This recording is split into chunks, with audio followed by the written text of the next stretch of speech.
थेट आपण जाऊयात आमचे प्रतिनिधी सागर सुरवसे यांच्याकडे। सागर, वाल्मिक कराडला 7 दिवसांची पोलीस कोठडी देण्यात आली आहे, काय माहिती या संदर्भात?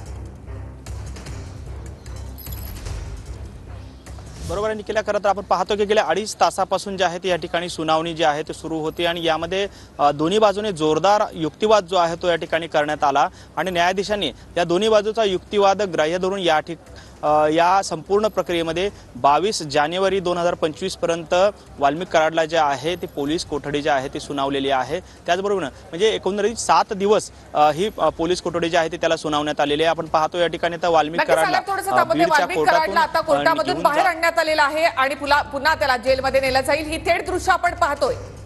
नक्कीच, तर ही दृश्य आपण पाहतोय। वाल्मिक कराडला आता सुनावणीनंतर पुन्हा एकदा बीड जेलमध्ये नेण्यात येत आहे। ही संपूर्ण यंत्रणा आपण पाहतो आहोत। केज कोर्टामध्ये युक्तिवाद पार पडल्यानंतर 22 तारखेपर्यंत अर्थात 7 दिवसांची पोलीस कोठडी सुनावण्यात आली आणि त्यानंतर आता त्यांना पोलीस कोठडीमध्ये घेऊन जात आहेत। तर वाल्मिक कराडला आता 7 दिवसांची पोलीस कोठडी देण्यात आली आहे। पोलीस कोठडीमध्ये आता त्याला ठेवलं जाईल। वाल्मिक कराडला कोर्टामधून बाहेर आणण्यात आलेलं आहे, ही थेट दृश्य आपण या ठिकाणी पाहतोय। बीड जिल्हा सत्र न्यायालयाच्या बाहेरची बीड जिल्हा सत्र न्यायालयामध्ये आणलं जात असताना पोलिसांच्या ताफ्यामध्ये काही 4 वाहनं देखील शिरली होती। त्यानंतर आता इथे पोलीस बंदोबस्त वाढवण्यात आलाय।